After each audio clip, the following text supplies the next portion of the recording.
Welcome to Truth Meets Fiction, your home for timeless stories, unforgettable characters, and the kind of content that stays with you long after the credits roll. Whether it's fact, fiction, or somewhere in between, you'll find it here. Let's begin. Sounded good, real good.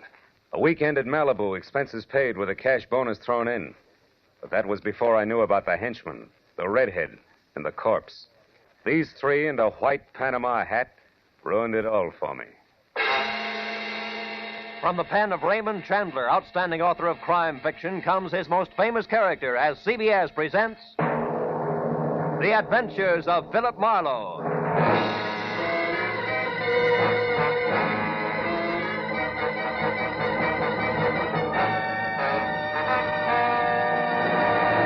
And now, with Gerald Moore starred as Philip Marlowe, we bring you tonight's unusual story, The Panama Hat.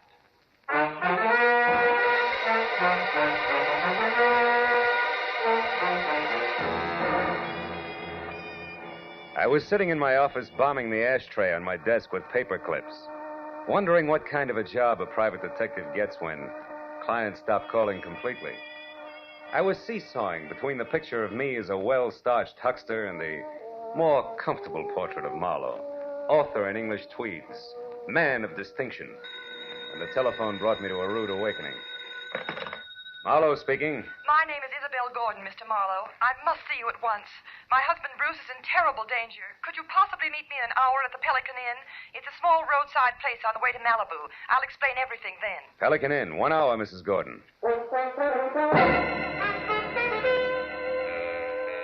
The Pelican Inn was strictly a liquor license with chairs, and a bored piano player in one corner grinding away.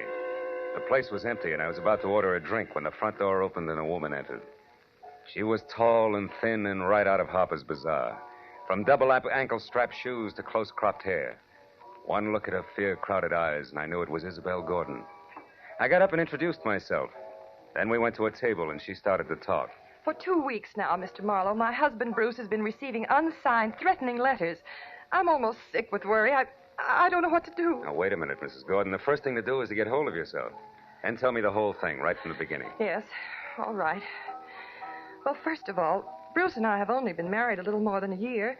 We're living with my uncle, Avery Fairchild, on an estate out beyond Malibu. I see.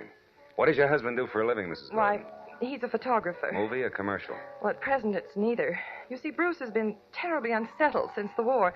Lost, sort of, and then recently he got interested in photography, and it's been a great help to him. But he doesn't exactly work at it, huh? Well, he's converted one of the rooms in the guest cottage into a studio, and he spends almost all of his time there experimenting with portrait work.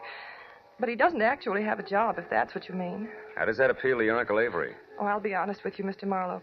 My uncle thinks the sun rises and sets on me, but with Bruce... It's total eclipse, is that it? I'm afraid so. All his life, Uncle Avery has been concerned only with dollars and cents. He simply doesn't understand or sympathize with an artist's viewpoint. Uh-huh. Now, what about these unsigned letters? Well, Bruce has been getting them for the past 2 weeks.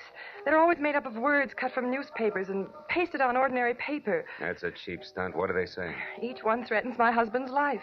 Yet both he and Uncle Avery consider them nothing more than the work of some harmless crank, in spite of the fact that for the last several days I've seen a strange man lurking around our place every night. Can you describe him? No, except well, he's about your height and build. Is that all? Yes. No, Wait a minute. There is something else. Each time I saw him, Mr. Marlowe, he was wearing a white Panama. Well, that's not much to go on. Tell me, why haven't you called the police? Uncle Avery wouldn't hear of it. He hates publicity, dreads it. That's why I suggested contacting you, a private detective. That's sort of a bodyguard for Bruce, huh? Yes. However, Mr. Marlowe, Bruce is somewhat temperamental, and I know he'd rebel at the thought of being watched over, so I'd rather you posed as a house guest, an old college chum of mine, perhaps. My fee is $25 a day plus expenses, Mrs. Gordon. Oh, any price is all right, Mr. Marlowe. Let's see, it's a little after 7 now. Can you be at our place at Malibu at 9? I think so. But as a fellow alumnus, Isabel, one last question. Where'd you go to college? Southern California. Why? Well, I was afraid you might say Vassar.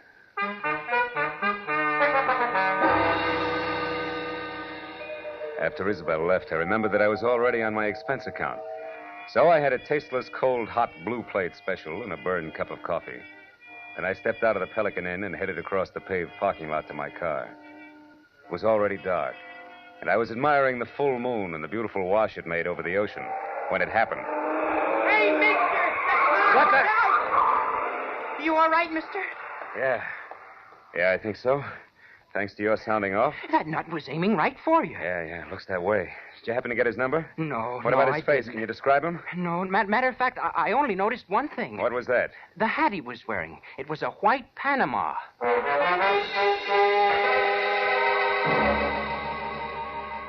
I tried to be broad-minded, but there was no other way to look at it. The gentleman in the white Panama hat definitely meant business. I returned to my apartment in Hollywood, where I shaved, showered, and packed. And then I headed for Malibu. At 8:45, I was inside the grounds of the Fairchild estate. Another mile, and I was at the front door. When I entered, Isabel greeted me like I was a keg of brandy around a St. Bernard's neck. Then we waded through an inch-thick carpet to the library where Uncle Avery, fat, bald, and looking like he'd just bitten into an underripe persimmon, was waiting. I wasn't asked to sit down, and I wasn't offered a cigar. Avery Fairchild was not one to waste time. I'm a very rich man, Mr. Marlowe. As such, I'm the target for all kinds of fortune hunters, confidence men, and cranks. In my lifetime, I've been threatened and pestered by a score of crackpots, each one slightly more psychopathic than the last. It's never bothered me, and it never will. However, in this case, the approach is a bit different. Meaning you think somebody's trying to get at you through your nephew, huh? Never refer to him as my nephew. My niece's husband, if you please. And don't forget it. Uncle Avery.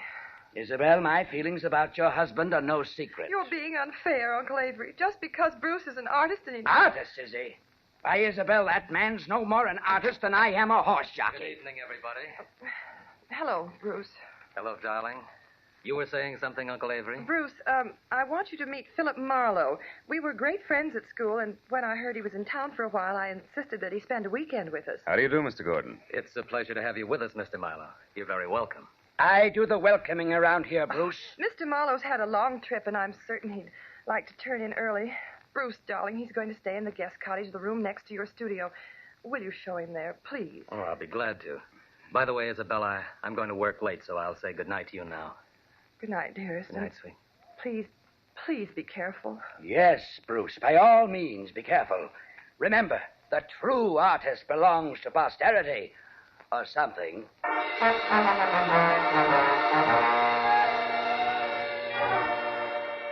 The guest cottage was only a landscaped hop, skip, and a jump from the museum that Uncle Avery called home.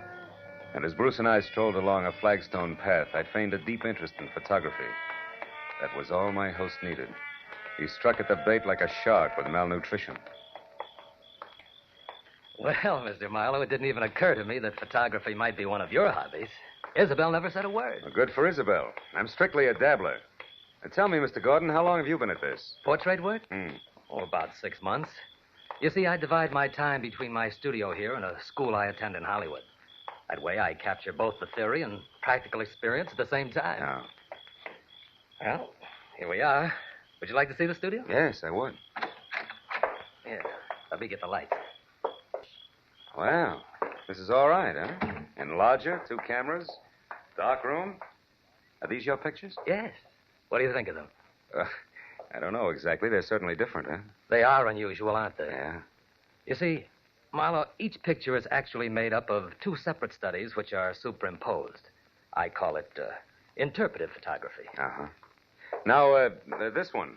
A splash of light and a bent pipe cleaner? The sun and the plant shoot. It's called metamorphosis. Oh. What about that one there in the corner? Girl's face and clouds, maybe. Clouds? Mr. Marlowe, you'll excuse me, but that picture isn't ready for display yet. I'm sorry. I didn't mean to pry. I thought it was just another interpretive photograph. Well, it's not. That is, it isn't finished yet. Now, Mr. Marlowe, I'm afraid I've forgotten what my wife said about your long trip. Shall I show you to your room? Yes, please do, Mr. Gordon.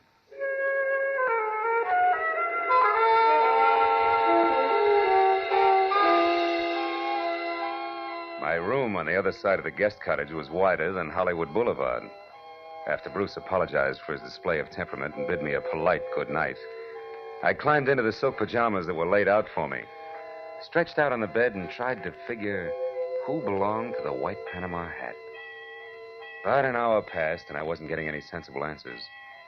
So I switched out the light, put my gun on the table next to me, and snuggled into what felt like 1.5 miles of mattress. I was almost asleep, and the clatter of a shovel falling on the walk outside brought me straight up in bed. I grabbed my gun and made for the door. But the second I threw it open, I knew that I'd made a mistake. Whoever kicked over that shovel had hurt me and met me with a large fist that came straight at my face. Oh!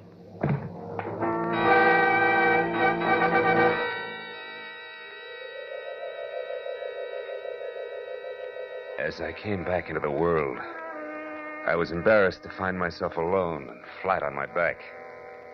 When I started to get up, I felt like the L.A. Dons, water boy and all, had run over my face. My gun was a few feet away, and when I went to pick it up, I stopped short. There was a souvenir from the man with the great big fist. A gold cigarette lighter. It was engraved to Skipper on his birthday. Putting it in my pocket, I picked up my gun and made for Bruce's studio. He wasn't there. I threw on some clothes and went back to the house and found Isabel in the living room. I was about to give her a biased account of the shortest fight on record when I noticed Uncle Avery quietly entering the house from a side door that led to the garden. What's the matter, Phil? Bruce isn't in the studio anymore. What? Now, Isabel, there's no reason for alarm. Why, Bruce often goes off into the night like this. Called it a search for beauty or some such rot. And what was it you were after just now outside, Mr. Fairchild? I was looking for my niece, Marlowe. Isabel, your cousin John telephoned to say he wouldn't be down this weekend. Oh. I didn't know there were to be other guests. Oh, just my cousin, John Martin, Phil. Not really a guest. He comes down often. Too often to suit me. Oh, Uncle Avery, please. You know that I'm fond of him. Yes, but I don't know why. He's a chronic gambler and of no use to anyone. Living at the Wilshire Gardens when he can't afford it. Driving expensive Oh, cars. you're too hard on him. Skipper is Skipper? Yes. Do you know him? No. No, I don't. Well, you're not missing anything, believe me. Oh, I do believe you, Mr. Fairchild. I believe your every word. What? Good night, all. I left the house and headed straight for my car with the Wilshire Gardens in Hollywood in mind. It was just a chance that John Skipper Martin might own a white Panama hat. When I got to the prodigal cousin's bungalow, it was dark inside. So I pressed one hand close to my gun and the other against the doorbell. But there was no answer. A side window was open, and I started toward it when a nasty voice greeted me from the shadow of a palm tree. Good evening. Lovely night, isn't it? I hadn't noticed. I've been busy. I know. We've been waiting for you for a long time. We? Uh-huh. Me and my nice shiny revolver here. 38. Oh, I see. Well, you make a handsome couple, and I hope you're both very happy together now. What do you want? I don't want anything. I'm here to give you something. Advice. Look, brother, I've already told you I'm busy, so if this is a heist, let's get it over with, fast. You know, I think you're confused. I'm holding the gun, Mr. Martin. Martin? John Skipper Martin. Surprised that I know your name? Why, yes. Yes, I am. I don't recall having had the pleasure. You haven't. People never forget me, Mr. Martin. My tag is Brock. Does that mean anything? No, what do you do? Sing, dance, tell jokes? Yeah, that's it. The last one. I tell jokes. I can't wait. You won't have to, Mr. Martin. I'm going to tell you one right now. Goes like this. Once upon a time, a young punk borrowed $10,000 from a generous gambler on his promise to pay the money back within a week. But the young punk never came across. So the gambler told a nice fellow named Brock to call on the young punk and tell him that he had 48 hours in which to get the money together. And that if he didn't, he'd never see the 49th hour. What's the matter, Mr. Martin? Don't you like jokes?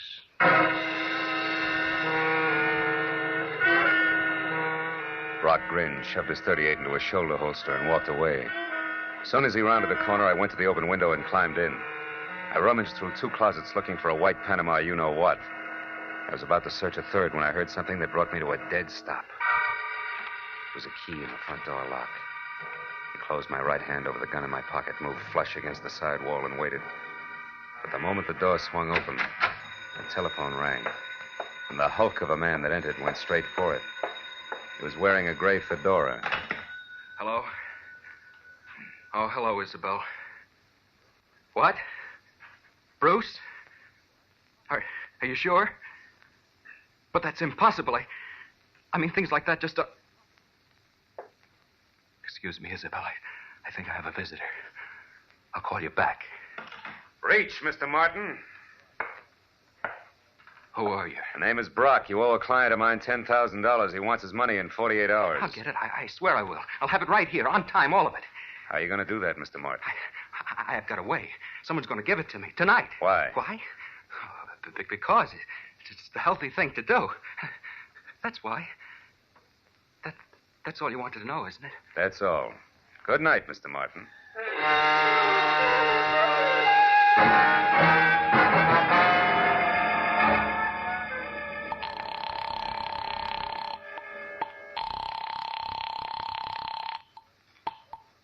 Hello? Mrs. Marlowe, Isabel. I'm calling from a drugstore in Hollywood. Has Bruce returned yet? No, and he won't. He's been kidnapped. What's that? And whoever did it wants $50,000 before morning, or we'll never see Bruce alive again.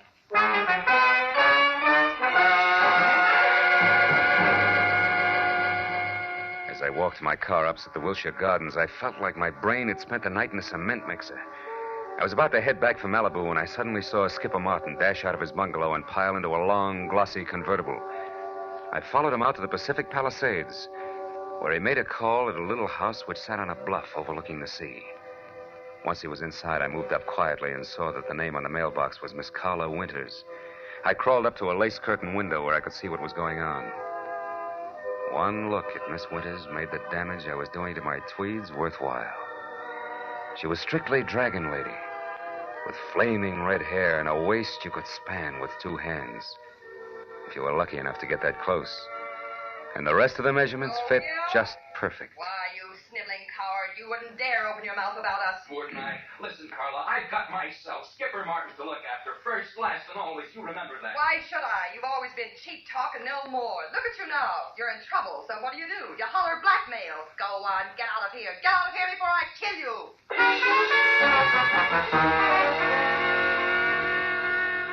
When Skipper slammed the front door, stomped to his car, and roared off, I couldn't figure any reason, legitimate reason, that is, for calling on Carla Winters. So I returned to the Fairchild place. Isabel was somewhere between hysteria and collapse over the fact that she and Bruce had less than $2,000 in their own name. Uncle Avery, of course, was more than reluctant to pay the ransom demanded for the return of a man he'd rather not have returned. But his niece won out. All right, Isabel, I'll give you the money. But understand, I'm doing this for you, not for that no yes, good... Yes, Uncle Avery, I understand, but can you get that much cash at this hour? The banks are... Who said anything about banks? You know I don't like them. Money will be in your hands in 30 minutes. In the meantime, tell Mr. Marlowe here what arrangements you've made with your husband's abductors. 1 minute, Mr. Fairchild. What about the police? The police have already been notified, Mr. Marlowe. They've agreed not to interfere until tomorrow morning. By that time, I suppose we'll have Bruce return to us. To us, Uncle Avery? That's a mere slip of the tongue, Isabel. I'm only paying for his return. You take over from there. I don't want him.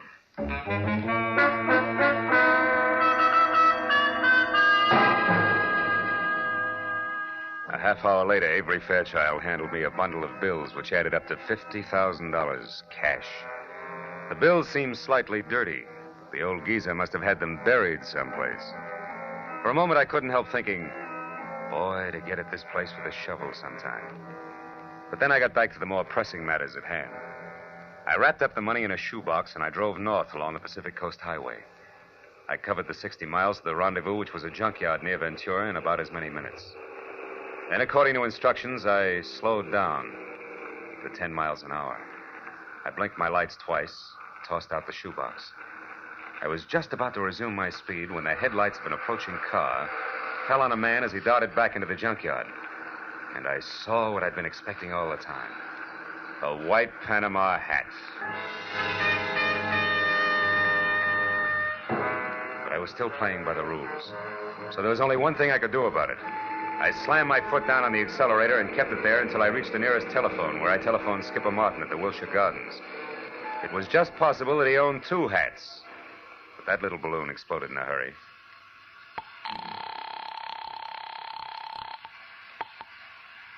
Hello? Mr. Martin? Yes. Who is this? This is Brock, remember me? Oh, yes, of course. I've been hoping you'd call.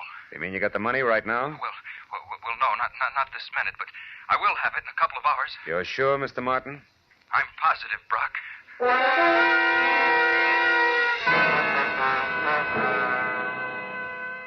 Now only one thing figured. The man in the Panama hat worked for Skipper Martin. It had to be. An hour later, I pulled in at the Fairchild estate. And the moment I put my AA over the threshold, I knew that the kidnapper, too, had kept his part of the bargain. Bruce Gordon was back, safe and sound. It happened shortly after you retired, Mr. Marlowe.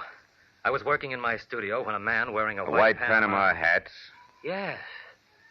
But how did you know that, Mr. Marlowe? They're very popular this season, Mr. Gordon. Darling, Mr. Marlowe was a private detective. Huh? But I'll tell you all about that later. Go on with your story. Well, this man was wearing a handkerchief over his face, and he forced me to go along with him at gunpoint. Took me to a car parked in the service driveway and told me to turn around. And I was hit from behind and went out cold. Oh, darling, how terrible. It wasn't pleasant to you. When I came to, I was bound hand and foot, blindfolded, and gagged. I had no idea where I was. Oh, but didn't you see anybody before you were released? No, Uncle Avery. Before they let me go, they hit me again. When I came to that time, I was lying on the road out near Ventura, untied. That's about it. I suppose you've told the story to the police already, huh? No, he hasn't, Mr. Marlowe, and what's more, he isn't going to. I'm sorry, but I was forced to lie to you earlier this evening. The police mean reporters, and they mean publicity. And I hate publicity. I'm sure you see my point. I wouldn't make book on that, Mr. Fairchild. Secrets like this only encourage kidnappers. Well, since we no longer see eye to eye, Mr. Marlowe, I'd suggest that we consider your services at an end. I'll have my check at your office in the morning. Good night, sir.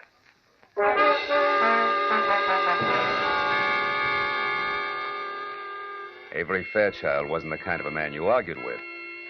I threw my coat over my arm, tipped my hat to Isabel, and stepped outside. I hadn't once mentioned Skipper Martin to the family. That might have been a mistake, but I still wanted to look around before I yelled copper. As I walked past the guest cottage, I decided to go in and check Bruce's studio. Maybe the man in the white PH had left a few odd footprints on the ceiling. I tossed my coat in a corner chair and started through the clutter. 10 minutes later, I'd found nothing. I was about to leave when I suddenly remembered the picture of a girl in some clouds that Bruce had been so careful to keep out of sight. It hadn't been moved. And when I brought it into the light, I didn't have to look twice. It was the portrait of Carla Winters, the red-headed dragon lady that Skipper Martin had visited. Now things began to add up. At the chauffeur's quarters, there was an outside telephone, and I put through a hurry call to Lieutenant Ibarra at Homicide in L.A. The best I could get was one Sergeant Neely. I'm sorry, Mr. Marlowe, but the lieutenant's out on a call right now. There's some kind of a row uptown. Well, do you know where he is? The address, I mean. Oh, yeah, sure. It's one of those bungalows at the Wilshire Gardens. The Wilshire Gardens? That's right. What's so special about that? Maybe nothing. I'll know in a minute. Thanks, Neely.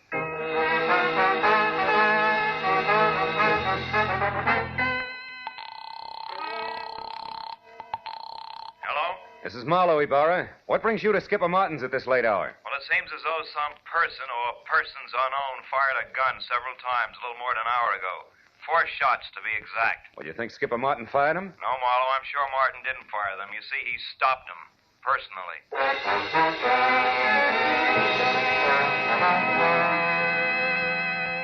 Before I hung up, I gave Ibarra a quick rundown on the whole story.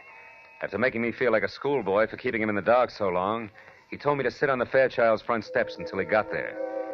Well, that gave me a half hour to kill, most of which I spent walking around aimlessly, trying to get something close to 4 out of 2 and 2. But I couldn't. Finally, I heard Ibarra siren up to the front door. I was about to head for him when the chill in the morning air reminded me that my topcoat was still in Bruce's studio. I went back and got it. When I turned for the door again, I noticed a little slip of paper that had been under the coat fall to the floor. I picked it up. I must have held it for a full minute before I realized what it meant. Just a small slip of paper, and yet it made everything, the kidnapping, Carla, the murder, fall right into place. When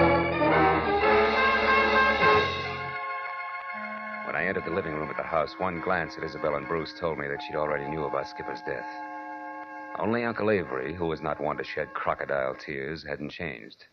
Ibarra, of course, was unhappy. Marlowe, we can't run any kind of a police department when every private detective acts like he's the commissioner himself.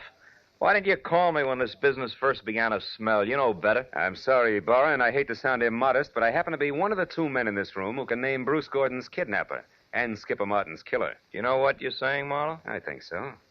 The man in the white Panama hat who kidnapped Bruce Gordon, Lieutenant, is Bruce Gordon himself. In other words, Bruce Gordon kidnapped Bruce Gordon. No! What? You're out of your mind, Marlowe. Am I? Would you still say that, Gordon, if we paid a call to Carla Winters and asked her to hand over the $50,000 of so-called ransom money she's holding for you two? Or would you prefer... Stop, Gordon, stop The right window, Ibarra!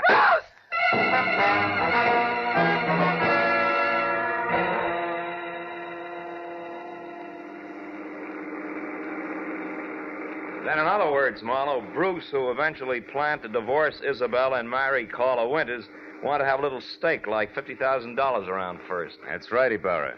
But Skipper Martin knew about Bruce and Carla's plans to marry later, and he tried to blackmail them to pay off his gambling debts. That's why he came to Bruce's cottage on the sly. However, he got there just in time to see Bruce leave of his own free will, and therefore knew later that he couldn't have been kidnapped. Which gave him two holds over Bruce. That's right. But he made a mistake when he went to Carla's house and got too demanding, because she told Bruce about it, and before he released himself, he took care of Skipper, with 4 gunshots to be exact. Charming people, aren't they, Ibarra? Lovely. Sometimes I think I should shoot higher and save the state a lot of money. And he almost got away with it. By the way, Marlowe, how do you know? That Bruce was the man in the white Panama hat? Well, I was pretty certain, but I got my proof accidentally. Promise not to repeat this, Ibarra? Yeah? Well, I practically fell over a little slip of paper in his studio. It was a receipt from a department store, and it was made out to Bruce Gordon. For 1 Panama hat? Uh-huh. Nothing else but.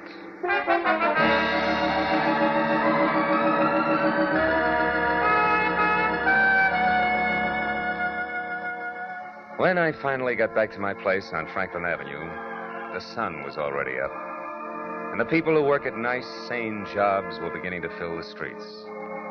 I'd been on the go for a steady 24 hours, so I could think of nothing but my bed. I was about to put my key in the lock when a next-door neighbor walked by, bid me a cheery good morning, and started down the corridor. Now, that alone wouldn't have disturbed my sleep, but why did he have to be wearing a white Panama hat?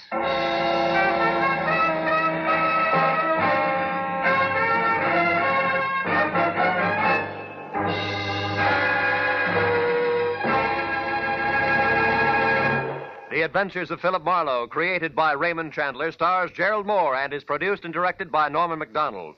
Featured in tonight's story were Jacqueline DeWitt as Isabel Gordon, Wilms Herbert as Uncle Avery Fairchild, Bill Lally as Bruce Gordon, Shep Menken as Skipper Martin, and Lou Krugman as Brock. Detective Lieutenant Ibarra is played by Jeff Corey. The special music was conceived and conducted by Richard Orant.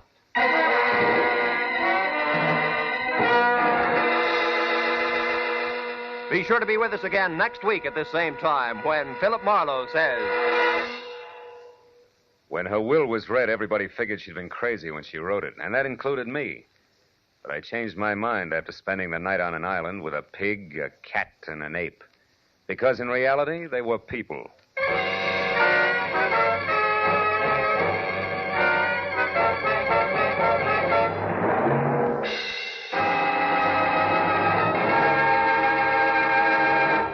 Tonight, Amos and Andy return to the CBS network. And along with all their friends, Kingfish, Lightnin, and Henry Van Porter, they're settling down for a permanent stay. Be listening for them later this evening over most of these same CBS stations.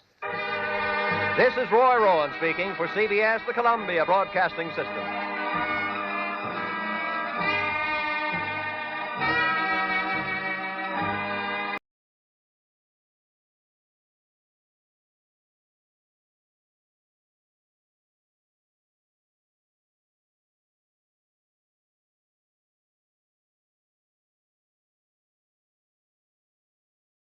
Every story leaves a trace, some in history, others in the shadows.